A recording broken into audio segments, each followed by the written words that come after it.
Hello, welcome to Oceanic Oracle. My name is Ari and today I'm doing the mid-year freakout tag. Now, I filmed this last year and I had such a fun time. It's sort of like the mid-year check-in. I was supposed to do this at the beginning of July, but I haven't had time. But now I have a spot and I'm able to actually film stuff because I'm just focusing on clearing furniture out of the house at the moment, so I have a bit of a break. I'm going to talk about all the books that I've read so far this year, as well as answering the mid-year freakout tag questions, which I have on my computer. If you see my eyes flicking down to the corner of the screen, that's what I'm looking at. Let me know what your answers would be to these questions, because I'm actually really curious. I want to see how everyone's doing. Just tell me about a book you've enjoyed or like anything. This is very exciting. So without further ado, let's get on with the first question of the mid-year freakout tag. So the first question is, what's the best book you've read so far in 2022? I've had quite a lot of good reads this year. Quite a few of them have been rereads, but the one that I'm going to actually talk about, today is Radio Silence by Alice Oseman. I just read this in June, and this book I think is like one of my favorites that I've read this year. It made me feel so happy and really seen. Our main character Frances is exactly like I was when I was at school. She's sort of like quietly artsy. The discussions and the pressure that she puts on herself was something that I completely resonated with, and I absolutely love the character and I love the story. Also, I love the science fiction element to Radio Silence. So there's actually a podcast called Universe City, and the book also discusses the struggles that people have on that sort of bridge between year 13 and first year at university. I took a bit of a different route because I went to university in Australia.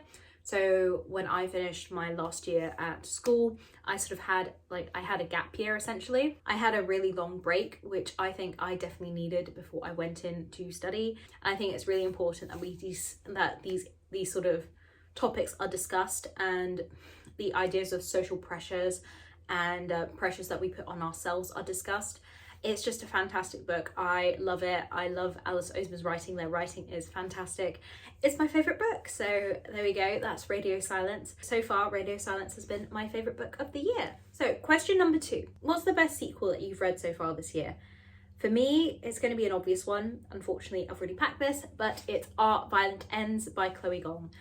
I got this for Christmas. My sister gave this to me, and it was absolutely fantastic. It's the thrilling conclusion to the These Violent Delights duology, which is based on Romeo and Juliet, set in 1920s Shanghai, and it's fantastic. These Violent Delights was one of my favourite books from last year, and I'm so happy that I read the sequel this year. It's exactly what I needed. I love the blend of pinyin, which is the phonetic alphabet in Mandarin. I love the use of pinyin inside the books. Like with what happened at the end of These Violent Delights, this conclusion to the series just adds to it. I love the development, like how in-depth character development becomes. Like I love Roma and Juliet's sort of relationship getting dissected a bit more and things actually being looked into, especially with like Juliet sort of sabotaging her relationship with Roma at the end of These Violent Delights. I really enjoy the sort of fantasy elements that there are to it. So this book isn't contemporary, it's much more magical realism, like historical fiction. And I absolutely love that. Like I really enjoy fantasy books. I think that Chloe Gong just wrote this so well, and also the discussion on nationalism versus communism is something that I don't really see much in other books, but I think These Violent Delights and Our Violent Ends is a really good sort of introduction if you don't know about the Cultural Revolution that went on in China around the 1930s. I got a lot out of it and I absolutely love it. I love Roma and Juliet, and the ending, like it left me questioning things. Like I'm fairly certain they're both dead, but I also have no idea. I'm really excited for Foul Lady Fortune, which is Chloe Gong's next piece that comes out in September. I cannot wait to go and pick that up. I just want to be back in with these characters again. I'm just so excited, and I think it's absolutely stunning. You should definitely check out the series if you're interested. Keep in mind though, it is much more sort of plot based versus character based, which is weird for me because most of the time when I read stuff, it is always character based. There is much more of a focus on what's going on within Shanghai itself. If you're interested in an East Asian story that isn't like your typical Western fantasy and your typical Shakespearean retelling, definitely check out this series, it's fantastic. So the third question in the mid-year freakout tag is a new release that you haven't read yet. I am actually going to pull up Electra by Jennifer Saint. So last year I read Ariadne by Jennifer Saint. I gave it 4 stars. I was a bit surprised with the dual perspective that got introduced to 25% of the way through. It was still a good book. It was a near favorite. I thought I was going to love it. It just drew me out of the book completely. There are things that get like that sometimes. But Electra, so this book Electra is actually told with 3 different perspectives. You have Clytemnestra, you have Electra, and Cassandra. So you get the perspectives, I believe, of all 3 of these characters who are prevalent in the play Electra. Electra is a play by Sophocles. I have read Electra and it is quite hard. It discusses Clytemnestra's relationship with Agamemnon, and it talks about what happens after or before the Trojan War happened, as well as what happens after the Trojan War. So all 3 of these characters are women who are impacted and whose stories don't really get told as much. This book just sounds really interesting to me because I'm sure it's going to explore the relationship between Cassandra, Clytemnestra and Electra a lot more. I just really want to pick this up because I'm really fascinated by this story and this Greek story. And I mean, if you can't tell, I'm a big Greek mythology or mythology buff. That's what I'm excited to pick up. I have yet to pick it up. I'm hoping to get a physical copy when I actually get to the UK, so fingers crossed. Question number 4 is, what is your most anticipated release for the second half of the year? I've already mentioned Foul Lady Fortune by Chloe Gong. I'm also really anticipating Bloodmarked by Tracy Deonn, which is the sequel to Legendborn, another one of my favorites from last year. Legendborn is fantastic. If you haven't read it, go and pick it up. It is awesome. It is awesome. Go and pick it up. I'm really excited for the Sunbearer Trials as well by Aidan Thomas. I've read Cemetery Boys by Aidan Thomas and it's fantastic. And I'm looking forward to the Sunbearer Trials. I believe it's focused on Mexican mythology. Aidan Thomas's writing is fantastic and I can't wait. And of course, Love on the Brain. So I have a few answers.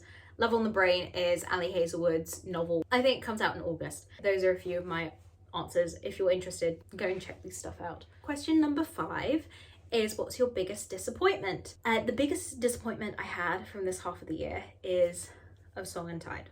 I actually went back and I think I've changed my rating from 3 stars, which I think is what it was at, to 2 stars. This book is about Irish mermaids and that's what drew me in the first place. I love stories about mer people. I love mermaids. Mermaids are one of the mythical creatures that I really enjoy reading about, and I love reading stories. And I went into this book with so many expectations. And one thing I will say is that the research that is done into the history behind the culture, like the culture in Ireland, was fantastic. Particularly with their folklore, the local folklore. I found the characters I could not relate to the characters. I did not understand their motives. Things would happen that didn't make sense. I felt like the emotions weren't intense enough. It had its flaws. I was just looking for a fun mermaid book and this wasn't it. I think my expectations were too high, but that's life. So that was my biggest disappointment of the year. Question number 6. What was the biggest surprise of this year? Now, I'm going to say the biggest surprise that I had was This Is Going to Hurt. This is a memoir from a junior doctor who worked at the NHS. This is a collection of Adam's diary. One of the things they suggest in the NHS is to write about things that happen at work. And this is a compilation of all the stuff that happened while he was working at an OBGYN unit for the NHS, working his way up the ladder. It discusses burnout, it discusses the issues in funding and payment in the medical circuit. And I was really surprised at how much I actually enjoyed that book. This has been turned into a TV show. I do not think I would be able to watch the TV show, but when I was reading it, It just highlights how important our medical professionals are. When I was at university, my last semester, I took reproductive physiology as one of my subjects, which is sort of a crossover between biomedicine and zoology. So there were discussions on mostly human pregnancies as well as issues regarding reproductive health, and most of the stuff that was talked about in that class was also brought up in this book. And I was just getting flashbacks to like, oh yes, I know what, like, I remember this, I know this. It was just really, really enlightening, and I got so much out of it. If you're sort of put off by bloody TV shows, I think the book is definitely better. There is humor in it, mostly from the footnotes. Just keep in mind that there is discussion on health stuff if you want to read it. It's a great book. I was really surprised at how much I ended up enjoying it, and I'm very happy that my sister recommended it to me, so there's that. Okay, so question number 7 is, who's your favourite new author that you've discovered in the first half of this year? I am going to say Su Lin Chan, who wrote Daughter of the Moon Goddess. It's a Chinese mythology retelling. The sequel to Daughter of the Moon Goddess actually comes out later this month. The Daughter of the Moon Goddess was fantastic. I really enjoyed it because I really enjoy stuff that's related to mythology. The myth of Chang'e is something that I've grown up with. It was just such a good book, and I really enjoyed her writing. I gave Daughter of the Moon Goddess 4.5 stars, and I can't wait to pick up the sequel that also comes out later this year, so fingers crossed I'll be able to get my hand on it soon. I really enjoy her writing, and I look forward to seeing what ends up happening at the end of this series. So it's a duology. I look forward to seeing where it ends up. So there's that. Question number 8. Who's your new fictional crush? I've had quite a few. Because I read a lot of romance, it sort of changes. And the one I'm most attracted to is the one that I'm going to talk about is Fox Thornton from Hook, Line and Sinker. Probably not my most recent one, but it's the one that I believe has the most impact when I was just writing these answers. And I just have a special place for him in my heart because he believes that he is everything that everyone else says that he is. He feels like he can't escape labels that have been placed on him, and I have a really soft spot in my heart for him. His confidence and the journey that he goes on just makes him so attractive to me, and I don't know why. There's just something about him. I just love him. I wish I had him in real life. I also think I may be biased because it's a friends to lovers book, and I think friends to lovers for me is one of my favourite tropes. Fox is the one that stands out to me the most. Also, like, I don't know, something about like the cover as well, I don't think does him justice. Like, it's just like, there's just something about him I just find really attractive. Anyway, moving on. So question number 9, who's been your newest favourite character? My newest favourite character is from The Children of Jocasta. I don't have the book with me because I've already packed it. My newest favourite character from that book isn't Jocasta, it's actually Ismene. So Ismene is really interesting because she's the youngest of Jocasta's children, and in the book, because it's told between Jocasta and Ismene's point of view, Ismene's really interesting because she's portrayed as really like fragile and meek because she is the youngest. She's not really seen as much. She's sort of seen as like you're just there, you just exist. But over the course of the book, her growth and her story just made her so interesting to me. I really enjoy the sort of quality. She does grow in confidence, and she becomes more assertive and sure of herself. She sees what's going on before the main character in Antigone does. Her growth and her journey were just so fantastic to watch. There were points where I just wanted to read Ismene's story. I didn't really care about what happened with Jocasta, and I just wanted to skip it, but obviously I didn't. I was just so engrossed in her story, and she is definitely my newest favourite character. Okay, question number 10. What's the most recent book that's made you cry? Now, I am a crybaby. I get emotional at lots of things, but the book that I'm going to say most recently that's made me cry is Please Look After Mother. Now, Please Look After Mother was a really emotionally impacting book for me. It was such an emotionally impactful book. I was crying, like I really was full out crying, particularly during the epilogue. The emotion that built up throughout the book just led to sort of like, I was crying at the end, and I think it's a beautiful book and it had such a big impact on me, and obviously I express that through my tears. I get like that. So question number 11. What's the latest book that made you happy? Now, I am filming this in the middle of July. I have just recently finished The Lost Hero. I literally just finished it and it made me so happy. The Lost Hero for me just makes me happy. It's coupled with nostalgia, but also the fact that I'm happy to be back in a world that I love, and I really enjoy the characters in the Heroes of Olympus, and it's just this gateway back into this story that I haven't visited or revisited in ages, and it just makes me really happy. Anyway, Lost Hero was the one that made me happy, and I'm pretty happy that it did because it was the most recent read. Question number 12. What's the most beautiful book you've bought or received this year? So the most beautiful books I've received, definitely my my new Percy Jackson editions are up there, also my new Heroes of Olympus editions. But the other one that I'm going to say is Gallant by V.E. Schwab. So I actually recently picked this up. This is a US hardback, so it's a lot smaller than the UK ones. So this is what it looks like without the cover. I really enjoy the look of this house, but also the end pages. I'm a sucker for illustrated anything, and those end pages just make it so beautiful to me. And there's something about just having a plain white book. I just really enjoy the look of it. It's just very aesthetically pleasing to me. I love this cover. I love the roses and the sort of contrast, so you have the flips. I love the border, and I feel like this is one of the prettiest books that I've got. So there we go. That's my answer.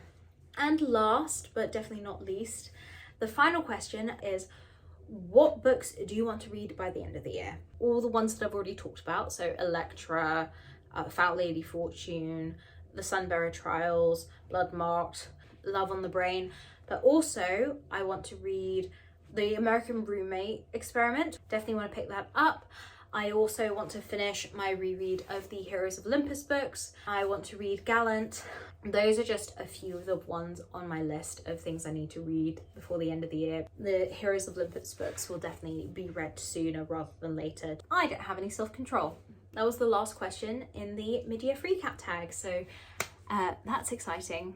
As of right now, I have read over 80 books, but that's also including the books that I've read in July, which is really, really good. I've read, I think I've read 83 books now in total. I love doing mid-year recap tags. It's just so much fun because it's a way for me to see where I change between like the middle of the year versus the end of the year. I hope you've enjoyed it too. I really enjoy watching these. I hope you've enjoyed this video. If you did, please leave a like and subscribe if you want more bookish content. I hope you have a wonderful day or night, depending on when you're watching this. Stay safe, and I will see you all in the next video. Bye guys.